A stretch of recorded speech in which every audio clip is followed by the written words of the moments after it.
خلیفہ ثانی حضرت عمر فاروق رضی اللہ تعالی عنہ کے حالات زندگی اور سیرت پر پروگرام سنیے۔ فاروق اعظم، تحریر شمس العلماء علامہ شبلی نعمانی، پروڈیوسر عرفان بھٹی۔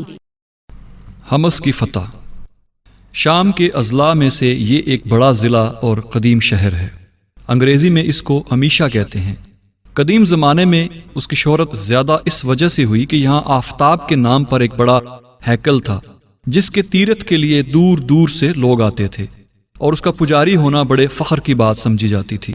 دمشق اور اردن کے بعد 3 بڑے بڑے شہر رہ گئے تھے جن کا مفتوح ہونا شام کا مفتوح ہونا تھا، بیت المقدس، حمص اور انطاکیہ، جہاں خود ہرقل مقیم تھا۔ حمص ان دونوں کی بنسبت زیادہ قریب اور جمعیت و سامان میں دونوں سے کم تھا، اس لیے اسلامی لشکر نے اول اسی کا ارادہ کیا۔ راہ میں بلبک پڑتا تھا، وہ خفیف سی لڑائی کے بعد فتح ہو گیا۔ حمص کے قریب رومیوں نے خود بڑھ کر مقابلہ کرنا چاہا، چنانچہ فوج کثیر حمص سے نکل کر جوسیا میں مسلمانوں کے مقابل ہوئی، لیکن خالد رضی اللہ تعالیٰ عنہ کے پہلے ہی حملے میں ان کے پاؤں اکھڑ گئے۔ خالد نے صبرہ بن مسروق کو تھوڑی سی فوج دے کر حمص کو روانہ کیا۔ راہ میں رومیوں کی ٹوٹی پھوٹی فوجوں سے جو ادھر ادھر پھیلی ہوئی تھیں مڑ بھیڑ ہوئی اور مسلمان کامیاب رہے۔ اس مارکے میں شرجیل حمیری نے اکیلے 700 سواروں کو قتل کیا اور فوج سے الگ ہو کر جریدہ حمص کی طرف بڑھے۔ شہر کے قریب رومیوں کے ایک رسالہ نے ان کو تنہا دیکھ کر حملہ کیا۔ انہوں نے بڑی ثابت قدمی سے جنگ کی، یہاں تک کہ جب 10-11 شخص ان کے ہاتھ سے مارے گئے تو رومی بھاگ نکلے اور ایک گرجا میں جو دیر مسحل کے نام سے مشہور تھا جا کر پناہ لی۔ ساتھ ہی یہ بھی پہنچے، گرجا میں ایک جماعت کثیر موجود تھی، یہ چاروں طرف سے گھر گئے اور ڈھیلوں اور پتھروں کی بوچھاڑ میں زخمی ہو کر شہادت حاصل کی۔ صبرہ کے بعد خالد نے اور ابو عبیدہ نے بھی حمص کا رخ کیا اور محاصرہ کے سامان پھیلا دیے۔ چونکہ نہایت شدت کی سردی تھی اور رومیوں کو یقین تھا کہ مسلمان کھلے میدان میں دیر تک نہ لڑ سکیں گے، اس کے ساتھ ہرقل کا قاصد آ چکا تھا، بہت جلد امدادی فوج بھیجی جاتی ہے۔ چنانچہ اس حکم کے موافق جزیرہ سے ایک جمعیت عظیم روانہ ہوئی، لیکن سعد بن ابی وقاص نے جو عراق کی مہم پر مامور تھے یہ خبر سن کر کچھ فوجیں بھیج دیں، جس نے ان کو وہیں روک لیا اور آگے بڑھنے نہ دیا۔ حمص والوں نے ہر طرف سے مایوس ہو کر صلح کی درخواست کی۔ ابو عبیدہ نے عبادہ بن صامت کو وہیں چھوڑا اور خود حماد کی طرف روانہ ہو گئے۔ حماد والوں نے ان کے پہنچنے کے ساتھ صلح کی درخواست کی اور جزیہ دینا منظور کیا۔ وہاں سے روانہ ہو کر اور شیرس سے معرۃ النعمان پہنچے اور ان مقامات کے لوگوں نے خود اطاعت قبول کر لی۔ ان سے فارغ ہو کر لازکیہ کا رخ کیا۔ یہ ایک نہایت قدیم شہر فینیشین اس قدیم شہر کو اس عہد میں اماسنا کہتے تھے۔ حضرت ابو عبیدہ نے یہاں سے کچھ فاصلے پر مقام کیا اور اس کی مضبوطی اور استواری دیکھ کر ایک نئی تدبیر اختیار کی، یعنی میدان میں بہت سے غار کھدوائے۔ یہ غار اس تدبیر اور احتیاط سے تیار ہوئے کہ دشمنوں کو خبر تک نہ ہونے پائی۔ ایک دن فوج کو کوچ کا حکم دیا اور محاصرہ چھوڑ کر حمص کی طرف روانہ ہوئے۔ شہر والوں نے جو مدت کی قلعہ بندی سے تنگ آ گئے تھے اور ان کا تمام کاروبار بند تھا، اس کو تائید غیبی خیال کیا اور شہر پناہ کا دروازہ کھول کر کاروبار میں مصروف ہوئے۔ مسلمان اسی رات کو واپس آ کر غاروں میں چھپ رہے تھے۔ صبح کے وقت کمین گاہوں سے نکل کر دفعتاً حملہ کیا اور دم میں شہر فتح ہو گیا۔ حمص کی فتح کے بعد ابو عبیدہ نے خاص ہرقل کے پائے تخت کا ارادہ کیا اور کچھ فوجیں اس طرف بھیج بھی دیں، لیکن دربار خلافت سے حکم پہنچا کہ اس سال اور آگے بڑھنے کا ارادہ نہ کیا جائے۔ چنانچہ اس ارشاد کے موافق فوجیں واپس بلا لی گئیں اور بڑے بڑے شہروں میں افسر اور نائب بھیج دیے کہ وہاں کسی طرح کی ابتری نہ ہونے پائے۔ خالد رضی اللہ تعالیٰ عنہ 1000 فوج کے ساتھ دمشق کو گئے۔ عمرو بن العاص نے اردن میں مقام کیا۔ ابو عبیدہ رضی اللہ تعالیٰ عنہ نے خود حمص میں اقامت کی۔ اب ذکر کرتے ہیں یرموک کا۔ رومی جو شکست کھا کھا کر دمشق اور حمص سے نکلے تھے، انطاکیہ پہنچے۔ ہرقل سے فریاد کی کہ عرب نے تمام شام کو پامال کر دیا۔ ہرقل نے ان میں سے چند ہوشیار اور معزز آدمیوں کو دربار میں طلب کیا اور کہا کہ عرب تم سے زور میں، جمعیت میں، ساز و سامان میں کم ہیں، پھر تم ان کے مقابلے میں کیوں نہیں ٹھہر سکتے؟ اس پر سب نے ندامت سے سر جھکا لیا اور کسی نے کوئی جواب نہ دیا۔ لیکن ایک تجربے کار بڈھے نے عرض کی کہ عرب کے اخلاق ہمارے اخلاق سے اچھے ہیں، وہ رات کو عبادت کرتے ہیں، دن کو روزے رکھتے ہیں، کسی پر ظلم نہیں کرتے، آپس میں ایک سے ایک برابری کے ساتھ ملتا ہے۔ ہمارا یہ حال ہے کہ شراب پیتے ہیں، بدکاریاں کرتے ہیں، اقرار کی پابندی نہیں کرتے، اوروں پر ظلم کرتے ہیں۔ اس کا یہ اثر ہے کہ ان کے کام میں جوش اور استقلال پایا جاتا ہے، اور ہمارا جو کام ہوتا ہے ہمت اور استقلال سے خالی ہوتا ہے۔ قیصر در حقیقت شام سے نکل جانے کا ارادہ کر چکا تھا، لیکن ہر شہر اور ہر ضلع سے جوک در جوک عیسائی فریادی چلے آتے تھے۔ قیصر کو سخت غیرت آئی اور نہایت جوش کے ساتھ آمادہ ہوا کہ شہنشاہی کا پورا زور عرب کے مقابلے میں صرف کر دیا جائے۔ روم، قسطنطنیہ، جزیرہ، آرمینیا، ہر جگہ احکام بھیجے کہ تمام فوجیں پائے تخت یعنی کہ انطاکیہ میں ایک تاریخ معین تک حاضر ہو جائیں۔ تمام اضلاع کے افسروں کو لکھ بھیجا کہ جس قدر آدمی جہاں سے مہیا ہو سکیں روانہ کیے جائیں۔ ان احکام کا پہنچنا تھا کہ فوجوں کا ایک طوفان امڑ آیا۔ انطاکیہ کے چاروں طرف جہاں تک نگاہ جاتی تھی فوجوں کا ٹڈی دل پھیلا ہوا تھا۔ حضرت ابو عبیدہ رضی اللہ تعالیٰ عنہ نے جو مقامات فتح کیے تھے وہاں کے امراء اور رئیس ان کے عدل و انصاف کے اس قدر گرویدہ ہو گئے تھے کہ باوجود تخالف مذہب کے خود اپنی طرف سے دشمن کی خبر لانے کے لیے جاسوس مقرر کر رکھے تھے۔ چنانچہ ان کے ذریعے سے حضرت ابو عبیدہ رضی اللہ تعالیٰ عنہ کو تمام واقعات کی اطلاع ہوئی۔ انہوں نے تمام افسروں کو جمع کیا اور کھڑے ہو کر ایک پراسر تقریر کی جس کا خلاصہ یہ تھا کہ مسلمانوں، خدا نے تم کو بار بار جانچا اور تم اس کی جانچ پر پورے اترے، چنانچہ اس کے صلہ میں خدا نے ہمیشہ تم کو منصور رکھا۔ اب تمہارا دشمن اس ساز و سامان سے تمہارے مقابلے کے لیے چلا ہے کہ زمین کانپ اٹھی ہے۔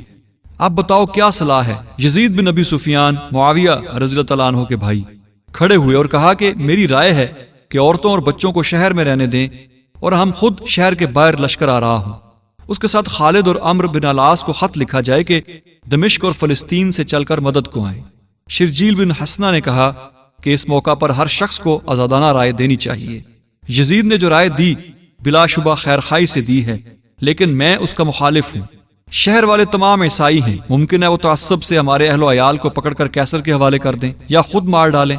حضرت ابو عبیدہ نے کہا کہ اس کی تدبیر یہ ہے کہ ہم عیسائیوں کو شہر سے نکال دیں۔ شرجیل نے اٹھ کر کہا کہ اے امیر، تجھ کو ہرگز یہ حق حاصل نہیں۔ ہم نے ان عیسائیوں کو اس شرط پر امن دیا ہے کہ وہ شہر میں اطمینان سے رہیں، اس لیے نقض عہد کیوں کر ہو سکتا ہے؟ حضرت ابو عبیدہ نے اپنی غلطی تسلیم کی، لیکن یہ بحث طے نہیں ہوئی کہ آخر کیا کیا جائے۔ عام حاضرین نے رائے دی کہ حمص میں ٹھہر کر امدادی فوج کا انتظار کیا جائے۔ ابو عبیدہ نے کہا کہ اتنا وقت کہاں ہے؟ آخر یہ رائے ٹھہری کہ حمص کو چھوڑ کر دمشق روانہ ہو۔ وہاں خالد موجود ہیں اور عرب کی سرحد قریب ہے۔ یہ ارادہ مصمم ہو چکا تو حضرت ابو عبیدہ نے حبیب بن مسلمہ کو جو افسر خزانہ تھے بلا کر کہا کہ عیسائیوں سے جو جزیہ یا خراج لیا جاتا ہے، اس وقت ہماری حالت ایسی نازک ہے کہ ہم ان کی حفاظت کا ذمہ نہیں اٹھا سکتے، اس لیے جو کچھ ان سے وصول ہوا ہے سب ان کو واپس دے دو، اور ان سے کہہ دو کہ ہم کو تمہارے ساتھ جو تعلق تھا اب بھی ہے، لیکن چونکہ اس وقت تمہاری حفاظت کے ذمہ دار نہیں ہو سکتے، اس لیے جزیہ جو حفاظت کا معاوضہ ہے واپس کیا جاتا ہے۔ چنانچہ کئی لاکھ کی رقم جو وصول کی گئی تھی واپس کر دی گئی۔ عیسائیوں پر اس واقعے کا اس قدر اثر ہوا کہ وہ روتے جاتے تھے اور جوش کے ساتھ کہتے جاتے تھے کہ خدا تم کو واپس لائے۔ یہودیوں پر اس سے بھی زیادہ اثر ہوا۔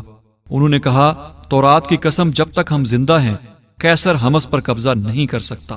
یہ کہہ کر شہر پناہ کے دروازے بند کر دیے اور ہر جگہ چوکی پیرا بٹھا دیا۔ ابو عبیدہ نے صرف حمص والوں کے ساتھ یہ برتاؤ نہیں کیا، بلکہ جس قدر اضلاع فتح ہو چکے تھے ہر جگہ لکھ بھیجا کہ جزیہ کی جس قدر رقم وصول ہوئی ہے وہ واپس کر دی جائے۔ غرض ابو عبیدہ دمشق کو روانہ ہوئے اور ان تمام حالات سے حضرت عمر رضی اللہ تعالیٰ عنہ کو اطلاع دی۔ حضرت عمر رضی اللہ تعالیٰ عنہ یہ سن کر کہ مسلمان رومیوں کے ڈر سے حمص چلے آئے نہایت رنجیدہ ہوئے، لیکن جب ان کو یہ معلوم ہوا کہ کل فوج اور افسران نے یہی فیصلہ کیا تو فی الجملہ تسلی ہوئی اور فرمایا کہ خدا نے کسی مصلحت سے تمام مسلمانوں کو اس رائے پر متفق کیا ہوگا۔ ابو عبیدہ کو جواب میں لکھا کہ میں مدد کے لیے سعد بن ابی عامر کو بھیجتا ہوں، لیکن فتح و شکست فوج کی قلت و کثرت پر نہیں ہے۔ ابو عبیدہ نے دمشق پہنچ کر تمام افسروں کو جمع کیا اور ان سے مشورت کی۔ یزید بن ابی سفیان، شرجیل بن حسنہ، معاذ بن جبل سب نے مختلف رائے دیں۔ اسی اثنا میں عمرو بن العاص کا قاصد خط لے کر پہنچا جس کا مضمون یہ تھا کہ اردن کے اضلاع میں عام بغاوت پھیل گئی ہے، رومیوں کی آمد نے سخت تہلکہ ڈال دیا ہے اور حمص کو چھوڑ کر چلا آنا نہایت بے روبی کا سبب ہوا ہے۔ ابو عبیدہ نے جواب میں لکھا کہ حمص کو ہم نے ڈر کر نہیں چھوڑا، بلکہ مقصود یہ تھا کہ دشمن محفوظ مقامات سے نکل آئے اور اسلامی فوجیں جا بجا پھیلی ہوئی ہیں یکجا ہو جائیں۔ خط میں یہ بھی لکھا کہ تم اپنی جگہ سے نہ ٹلو، میں وہیں آ کر تم سے ملتا ہوں۔ دوسرے دن ابو عبیدہ دمشق سے روانہ ہوئے اور اردن کی حدود میں یرموک پہنچ کر قیام کیا۔ عمرو بن العاص بھی یہیں آ کر ملے۔ یہ موقع جنگ کی ضرورتوں کے لیے اس لحاظ سے مناسب تھا کہ عرب کی سرحد بنسبت اور تمام مقامات کے یہاں سے قریب تھی اور پشت پر عرب کی سرحد تک کھلا میدان تھا، جس سے یہ موقع حاصل تھا کہ ضرورت پر جہاں تک چاہیں پیچھے ہٹتے جائیں۔ حضرت عمر رضی اللہ تعالیٰ عنہ نے سعید بن عامر کے ساتھ جو فوج روانہ کی تھی وہ ابھی نہیں پہنچی تھی۔ ادھر رومیوں کی آمد اور ان کے سامان کا حال سن کر مسلمان گھبرائے جاتے تھے۔ ابو عبیدہ نے حضرت عمر رضی اللہ تعالیٰ عنہ کے پاس ایک اور قاصد دوڑایا اور لکھا کہ رومی بحر و بر سے ابل پڑے ہیں اور جوش کا یہ حال ہے کہ فوج جس راہ سے گزرتی ہے اور خانقاہ نشین جنہوں نے کبھی خلوت سے قدم باہر نہیں نکالا تھا نکل کر فوج کے ساتھ ہوتے جاتے ہیں۔ خط پہنچا تو حضرت عمر رضی اللہ تعالیٰ عنہ نے مہاجرین اور انصار کو جمع کیا اور خط پڑھ کر سنایا۔ تمام صحابہ بے اختیار رو پڑے اور نہایت جوش کے ساتھ پکار کر کہا کہ امیر المومنین، خدا کے لیے ہم کو اجازت دیجیے کہ ہم اپنے بھائیوں پر جا کر نثار ہو جائیں۔ خدا نخواستہ ان کا بال بیکا ہوا تو پھر جینا بے سود ہے۔ مہاجر و انصار کا جوش بڑھتا جاتا تھا، یہاں تک کہ عبدالرحمن بن عوف نے کہا کہ امیر المومنین تو خود سپہ سالار بن اور ہم کو ساتھ لے کر چل۔ لیکن اور صحابہ نے اس رائے سے اختلاف کیا اور رائے یہ ٹھہری کہ اور امدادی فوجیں بھیجی جائیں۔ حضرت عمر رضی اللہ تعالیٰ عنہ نے قاصد سے دریافت کیا کہ دشمن کہاں تک آ گئے ہیں۔ اس نے کہا کہ یرموک سے 3-4 منزل کا فاصلہ رہ گیا ہے۔ حضرت عمر رضی اللہ تعالیٰ عنہ نہایت غمزدہ ہوئے اور فرمایا کہ افسوس اب کیا ہو سکتا ہے، اتنے عرصے میں کیوں کر مدد پہنچ سکتی ہے۔ ابو عبیدہ کے نام نہایت پرتاثیر الفاظ میں ایک خط لکھا اور قاصد سے کہا کہ خود ایک صف میں جا کر یہ خط سنانا۔ یہ ایک عجیب حسن اتفاق ہوا کہ جس دن قاصد ابو عبیدہ کے پاس آیا اسی دن عامر بھی 1000 آدمی کے ساتھ پہنچ گئے۔ مسلمانوں کو نہایت تقویت ہوئی اور انہوں نے نہایت استقلال کے ساتھ لڑائی کی تیاریاں شروع کی۔ رومی فوجیں یرموک کے مقابل دیر الجبل میں اتریں۔ خالد نے لڑائی کی تیاریاں شروع کی۔ معاذ بن جبل کو جو بڑے رتبے کے صحابی تھے میمنہ پر مقرر کیا۔ قباس بن الشیم کو میسرہ اور ہاشم بن عتبہ کو پیدل فوج کی افسری دی۔ اپنے رکاب کی فوج کے 4 حصے کیے، ایک ایک کو اپنے رکاب میں رکھا، باقی پر قیس بن حبیرہ، میسرہ بن مسروق، عمرو بن الطفیل کو مقرر کیا۔ یہ تینوں بہادر تمام عرب میں انتخاب تھے اور اس وجہ سے فارس العرب کہلاتے تھے۔ رومی بھی بڑے سر و سامان سے نکلے۔ 2 لاکھ سے زیادہ کی جمعیت تھی اور 24 صفیں تھیں جن کے آگے آگے مذہبی پیشوا ہاتھوں میں صلیبیں اٹھائے جوش دلاتے جاتے تھے۔ فوجیں بالکل مقابل آ گئیں تو ایک بطریق صف چیر کر نکلا اور کہا کہ میں تنہا لڑنا چاہتا ہوں۔ میسرہ بن مسروق نے گھوڑا بڑھایا مگر چونکہ حریف نہایت تنومند اور جوان تھا خالد نے روکا اور قیس بن حبیرہ کی طرف دیکھا۔ وہ یہ اشعار پڑھتے ہوئے آگے بڑھے۔ ترجمہ: پردہ نشین عورتوں سے پوچھ لو، کیا میں لڑائی کے دن بہادروں کے کام نہیں کرتا؟ قیس اس طرح جھپٹ کر پہنچے کہ بطریق ہتھیار بھی نہیں سنبھال سکا تھا کہ ان کا وار چل گیا۔ تلوار سر پر پڑی اور خود کاٹتی ہوئی گردن تک اتر آئی۔ بطریق ڈگمگا کر گھوڑے سے گرا، ساتھ ہی مسلمانوں نے تکبیر کا نعرہ مارا۔ خالد نے کہا کہ شگون اچھا ہوا اور اب خدا نے چاہا تو آگے فتح ہے۔ عیسائیوں نے خالد کے ہمرکاب افسروں کے مقابلے میں جدا جدا فوجیں متعین کی تھیں لیکن سب نے شکست کھائی۔ اس دن یہیں تک نوبت پہنچ کر لڑائی ملتوی رہ گئی۔ رات کو باہان نے سرداروں کو جمع کر کے کہا کہ عربوں کو شام کی دولت کا مزہ پڑ چکا ہے، بہتر یہ ہے کہ مال و زر کی طمع دلا کر ان کو یہاں سے ٹالا جائے۔ سب نے اس رائے سے اتفاق کیا۔ دوسرے دن ابو عبیدہ رضی اللہ تعالیٰ عنہ کے پاس قاصد بھیجا کہ کسی معزز افسر کو ہمارے پاس بھیج دو، ہم اس سے صلح کے متعلق گفتگو کرنا چاہتے ہیں۔ ابو عبیدہ نے خالد کو انتخاب کیا۔ قاصد جو پیغام لے کر آیا تھا اس کا نام جارج تھا۔ جس وقت پہنچا شام ہو چکی تھی۔ ذرا دیر کے بعد مغرب کی نماز شروع ہوئی۔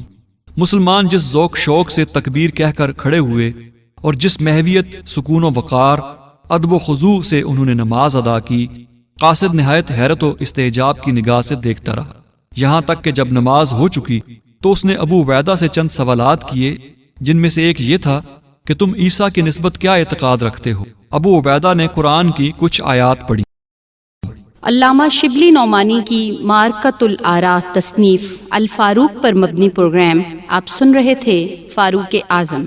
ریکارڈنگ انجینئر واجد محمود، آواز تحقیق و پروڈیوسر عرفان بھٹی، پیشکش رفا انسٹیٹیوٹ آف میڈیا سائنسز۔